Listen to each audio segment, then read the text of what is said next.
એટલે મને ખબર પડી કે દેવાયત છે તો મેં એને 5 વાર કીધું મેં દેવાયતભાઈ રહેવા દે.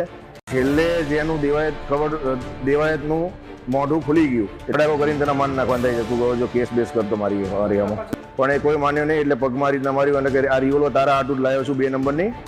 સોમનાથ જવા નીકળ્યા તો અમે સવારના 11 વાગે ઉપર આવીને 5 વાર જે કહેવાય ને કે 5 વાર અમને ઉપર ચડાવી દીધી ગાડી. ડાયરેક્ટ જ ફોર્ચ્યુનર ગાડી આગળ ઊભી હતી અને ગાડી બ્લેક ફિલ્મ હતી, નંબર પ્લેટ હતી નહીં. અને પછી એમાંથી 15 પાછળ ગાડી હતી ક્રેટા. ગાડીમાંથી ધોકા લઈને બધા નીકળ્યા અને જે ધોકા હતા એ લોખંડના હતા. એ ગાડીમાંથી લગભગ 15થી ઓછા મતલબ 12 થી 13 જણા મને કે તું બહાર નીકળ અશબ્દ બધા બોલીને અને મને રિવોલ્વર બતાવી કે આ તારી હાટું 2 નંબરની રિવોલ્વર લાવ્યો છું, તને પાડી દેવાનો છું. અને જે કાચ આખી ગાડીના કાચ બાજ મારા બધા ફોડી નાખ્યા અને હાથમાં ફ્રેક્ચર થયું છે. એમ કરીને મને 4-5 પગમાં જે ધોકા મારે એમાં ફ્રેક્ચર થયું છે.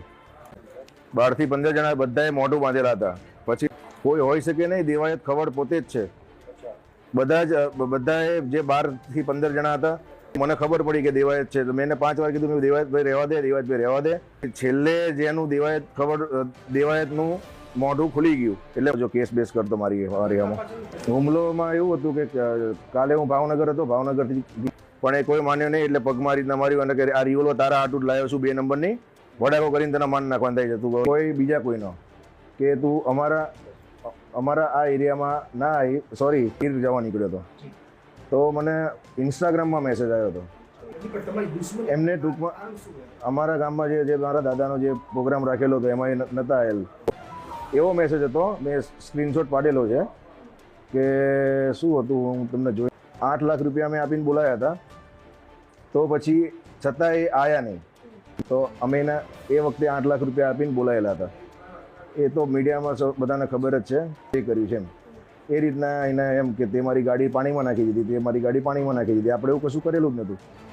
અને પછી જે બધું ઘટના થયું એ કર્યું બીજા બધાએ અને કરેલી. અમે જ્યાં અમારા ભાઈબંધનો રિસોર્ટ છે હું ત્યાં રોકાણો હતો. એમને કીધું કે ભાઈ તમારા ઓલા જે દેવાયતભાઈ આવ્યા છે એમ.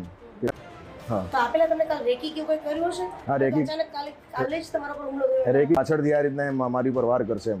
હું ગાડી લઈને જતો તો સોમનાથ ગોતે છે એટલે મેં બહુ ધ્યાનમાં લીધું નહીં. મેં કીધું આવ્યા હશે તો એને કંઈ કામ હશે એમ. આવી તો ખબર જ નથી કે પામેથી ગાડીથી 100ની સ્પીડ હતી, ડાયરેક્ટ જ ઠોકી દીધી. પાછળથી બી ઠોકી, આગળથી બી ઠોકી. મારી સ્પીડ હશે ગાડીની 50 અને એ જે